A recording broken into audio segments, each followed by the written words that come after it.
முதல்ல வந்து 5 குழந்தைங்க மட்டும் வச்சு தான் ஆரம்பிச்சோம். ஒரு 21 இயர்ஸ் ஆச்சு. 1988 ஆரம்பிக்கும் போது ஒரு 5 குழந்தைங்க மட்டும் வச்சு ஆரம்பிக்கப்பட்டது. இன்றைக்கு 1000 குழந்தைங்களுக்கு இலவசமா இங்க கல்வி கொடுத்துட்டு இருக்கோம். ஒரு 150 குழந்தைகள், கைவிடப்பட்ட குழந்தைகள் இங்கே தங்கியிருக்காங்க. அவங்களுக்கு உணவு, உடை எல்லாமே கொடுக்க வேண்டியிருக்கு. அது எல்லாமே இலவசமா பண்ணிட்டு இருக்கோம்.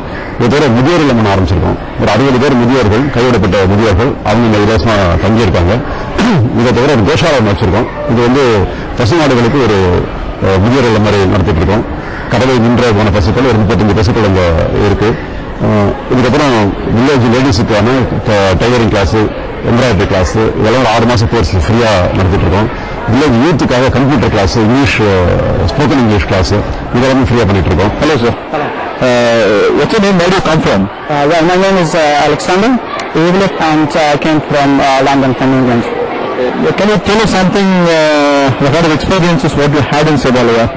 Yeah, I can see the children here, and I can see how actually the staff and the chief teachers they give the care of children. And I can also mention that the atmosphere here in Genoa is very good, very friendly.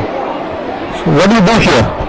Yeah, I came here as a volunteer to teach children, so I do take during the school time and I take either English or math classes. ஒரு medical centre இருக்கு, ஒரு library இருக்கு, பலவிதமான work shops, மற்ற விஷயங்கள் வந்து யூத்துக்காக நிறைய work பண்ணிட்டு இருக்காங்க. இது எல்லாத்துக்கும் நீங்க சொன்ன மாதிரி நிறைய சிரமங்கள் இருக்கும், நிறைய செலவாகும். நம்ம கமர்ஷியலா பண்ணல, எங்ககிட்ட வரக்கூடிய பெனிஃபிஷியல்ஸ் எல்லாமே ஃப்ரீயா பண்ணிட்டு இருக்கோம். யார்கிட்ட நாங்க வந்து ஒரு பைசா ஃபீஸ் வாங்கல. அப்படிங்கும்போது இது என்ன நடக்குது அப்படின்னா, இதுக்கு பல நண்பர்கள், தெரிந்தவர்கள், என் கூட வேலை செய்யறவங்க, எங்க கம்பெனி விட்டு மற்ற கம்பெனி போய் அங்க மற்ற வெளிநாடுகளில் இருக்கிறவங்க, அந்த மாதிரி பல பேர் இதற்கு உதவிக்க மீட்டும் போது பெரிய டோனர் நிறைய நாங்கள் சொல்ல முடியாது. சேவாலயோட பெரிய plus point middle class donors தான். Middle class donors, large number of donors. அதாவது வர ஒரு டோனர் பெரிய டோனர் அப்படின்ற மாதிரி இல்லாம பல ஆயிரக்கணக்கான டோனர்ஸ், சின்ன சின்ன டோனர்ஸ், அந்த மாதிரி நிறைய பேர் கொடுத்துட்டு இருக்காங்க. சில பேர் மாசம் 10 ரூபா கொடுக்குறவங்க இருக்காங்க, மாசம் 100 ரூபா கொடுக்குறவங்க, மாசம் 1000 ரூபா கொடுக்குறவங்க இருக்காங்க. சில பேர் அப்பப்போ வந்து 10,000, 20,000, 1 லட்சம் ரூபாய் அப்படின்னு செக் அனுப்பவங்க இருக்காங்க. இப்படி தனித்தனியா வந்து அவ்வளவு பேர் குறிப்பிட முடியாது. ஏன்னா எங்களுடைய டோனர் லிஸ்ட் வந்து பாத்தீங்கன்னா ஒரு 10,000 பேர் மேல இருக்காங்க. அவ்வளவு பேர் தொடர்ந்து பல வகையில வந்து ஹெல்ப் பண்ணிட்டு இருக்கிறதால தான் நடந்துட்டு இருக்கு. பல இதெல்லாம் பண்றாங்க.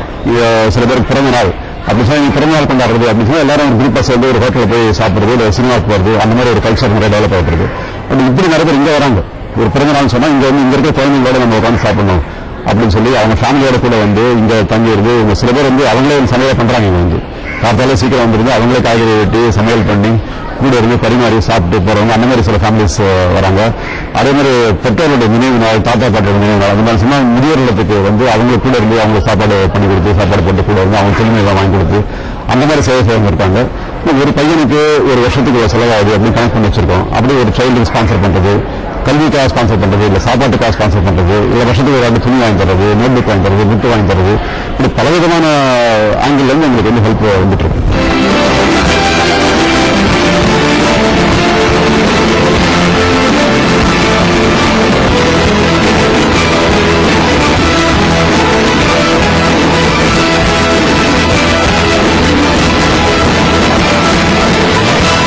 சார் வணக்கம். உங்களோட பேர் என்ன, நீங்க என்னவா பணிபுரியுறீங்க? சார் என் பேர் கிங்ஸ்டன். நான் இங்க வந்து சேவலுடைய மகாகவி பாரதி ஹையர் செகண்டரி ஸ்கூல்ல வந்து கம்ப்யூட்டர் மாஸ்டரா இருந்துட்டு இருக்கேன். நான் ஃபர்ஸ்ட் டைம் சயின்ஸ் சப்ஜெக்டும் போவேன் சார். நான் கம்ப்யூட்டருங்கிறது இன்னைக்கு கணினிங்கிறது வந்து ஒரு மிகப்பெரிய விஷயம் இல்லையா? வெளியே போனா நிறைய சம்பாதிக்கலாம் போலாங்கிற விஷயத்துல இந்த மாதிரி ஒரு கிராமத்தை சூழ்ந்திருக்கிற ஒரு பள்ளியில வேலை செய்யறதுக்கான காரணம் என்ன? கிராமத்தை நான் வந்து தேர்ந்தெடுத்து வந்தேன்னு சொல்ல முடியாது. பட் வந்து ஏதாச்சும் இன்டர்வியூ பார்த்தேன், அட்டன் பண்ணேன். பட் இங்க வந்து பாத்தீங்கன்னாக்கா நீங்க சொல்ற மாதிரி கிராமத்துல வந்து கம்ப்யூட்டர் அப்படிங்கிறது ஒரு 8ஆம் கணியாக இருந்துட்டு இருக்குது. பட் வந்து இங்க சேவாலய ஸ்கூல்ல வந்து அதை வந்து நாங்க தாண்டிட்டோம். அந்த 8ஆம் கணிங்கிற வார்த்தை இல்லாம பண்ணிட்டோம். ஏன்னா ரொம்ப வந்து கிராமத்துல இருந்து வந்த குழந்தைங்க வந்தா கூட அந்த குழந்தைங்க வந்து கம்ப்யூட்டர் அப்படிங்கிறது ஒரு புதிரா அல்லது ஒரு பேர் மாதிரி தெரியக்கூடாது அப்படிங்கறதுனால 4ஆம் கிளாஸ் வந்து ஆரம்பிச்சிடறோம். இது Tamil medium school, state board ஸ்கூல்னால இங்க வந்து கம்ப்யூட்டர் வந்து அவங்க சிலபஸ்ல கிடையாது சார். 11th போகும்போது அவங்க கம்ப்யூட்டர் சயின்ஸ் குரூப்ல இருக்காங்க, கம்ப்யூட்டர் உண்டு, இங்க அவசியம் கிடையாது. இருந்தாலும் தமிழ் மீடியம் ஸ்கூல்னால 4ஆம் வகுப்புல இருந்து பசங்களுக்கு கம்ப்யூட்டர் எஜுகேஷன் வச்சாலும் அப்போ இருந்து அவங்களுக்கு MS பெயிண்ட் அந்த மாதிரி சின்ன சின்ன அப்ளிகேஷன் சொல்லி தர ஆரம்பிச்சு, மவுஸ் பயன்படுத்த ஆரம்பிச்சு, கீபோர்ட் பத்தி சொல்லி தந்து அந்த மாதிரி அவங்க நல்லா டெவலப் பண்ணி கொண்டு வந்துறாங்க. அதனால இவங்களுக்கு வந்து கம்ப்யூட்டர் பத்தி கவலையும் கிடையாது, பயமும் கிடையாது. அது 8ஆம் கணியும் இல்லை அப்படின்னு ஆயிட்டேன். இது உங்களுக்கு எப்படி இங்க பிடிச்சதுன்னு கேட்கறாங்க. நார்மலா வரவே கம்பெனியில வேலை செய்யலாம், ஒரு மேம்பட்ட ஒரு நிலையில ஒரு பள்ளியில வேலை செய்யற அந்த சூழ்நிலையில் இந்த பள்ளியில வேலை செய்யறதுல என்ன வகையான ஒரு சந்தோஷம் உங்களுக்கு கொடுக்கும், அதை பத்தி சொல்லுங்க. நிச்சயமா நான் பதில் சொல்ல வேண்டிய ஒரு கொஸ்டின் அது. இது பண்றபோது இந்த கிராமத்து குழந்தைகளோட உட்காந்து பண்றபோது அவரு கம்ப்யூட்டர் சொல்லிக்கிற போது ஒரு நேர்மையா ஏதாவது எந்த ஒரு தொழில் அப்படின்னாலுமே ஒரு நிறைவு இருக்கும். அந்த ஜாப் சாட்டிஸ்பாக்சன் அப்படின்னு நம்ம கிடைக்கணும். கிடைச்சாலும் முழுமையா நமக்கு சம்பளம் மட்டும் இல்ல, அந்த நிறைவும் கிடைக்கணும் சார். அந்த நிறைவு உங்களால் 100% ரீச் பண்ண முடியுது. இந்த கணினி மூலமா வேற என்னென்ன செயல்பாடுகள் இந்த சுற்றி கிராம செய்யறீங்க, நீங்க அதை பத்தி சொல்லுங்க. இப்ப பொதுவாக அகாடமிக் இயர் அப்படின்னு பார்த்தோம் சார், ஜூன்ல ஆரம்பிச்சு மார்ச் வரை முடிஞ்சிடும் சார். அதுக்கப்புறம் அவங்க சம்மர் ஹாலிடேஸ்ல போயிடுறாங்க. அப்போ 2 மாசம் லேப் ஃப்ரீயா தான் இருக்க போகுது.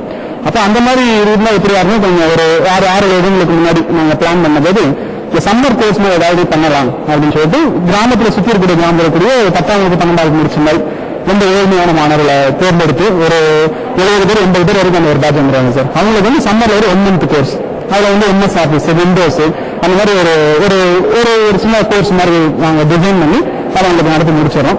அப்ப கம்ப்யூட்டர் லேப் எப்போதும் ஃபுல்லா பயன்படுது. அதுல ஒரு சேவையான எல்லாருக்கும் போய் சேர்ந்துருது. இங்க ஸ்கூல் பசங்க மட்டும் இல்ல, கிராமத்துல இருக்கவங்களுக்கும் கம்ப்யூட்டர் அப்படிங்கிறது பெரிய விஷயமா தெரியவில்லை. அவங்களும் கம்ப்யூட்டர் தெரிஞ்சுக்க முடியாது சார்.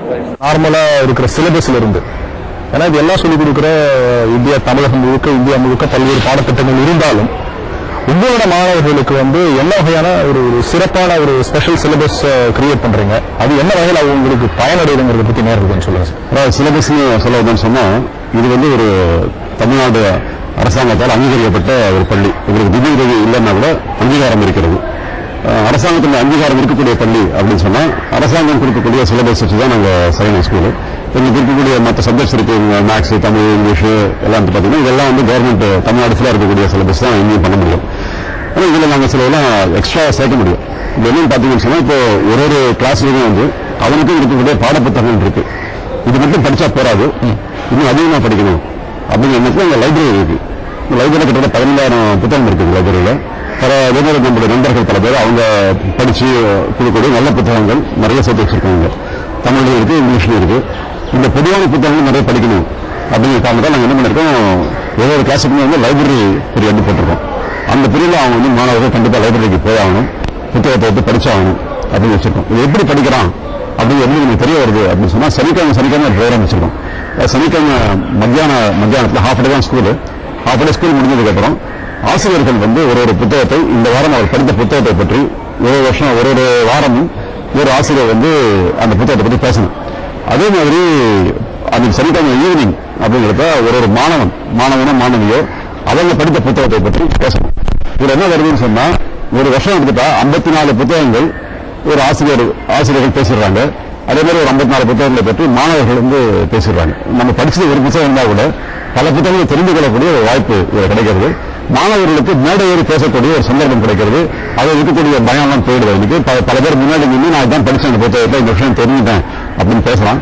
அதனால வருஷ கடைசியில இந்த வருஷம் பூரா நான் லைப்ரரியில் இந்த புத்தகம்லாம் எடுத்தேன், இதெல்லாம் படிச்சேன், இந்த விஷயம் நான் புரிஞ்சுட்டேன் அப்படின்னு சொல்லி ஒரு கட்டுரை இந்த மாதிரி வச்சிருக்கோம். அப்போ மாணவர்கள் அதிகமாக படிக்கக்கூடிய ஒரு சந்தர்ப்பத்தை ஏற்படுத்தி கொடுக்குறோம். இது ஒரு பக்கம். இன்னொரு பக்கம் மாரல் எஜுகேஷன் அப்படிங்கிறது எப்படி நாங்கள் பண்ணலாம். எங்களுக்கு பொறுத்தவரைக்கும் மாரல் தான் விவேகானந்தரும் காந்தியும் பாரதியார் தான் எங்களுக்கு தெரிஞ்ச மாரல். அதனால இதை வச்சுக்கிட்டு இவர்களுடைய வாழ்க்கை, இவருடைய செய்தி, இதை ஒரு கிளாஸுக்கு என்ன சொல்லலாம்.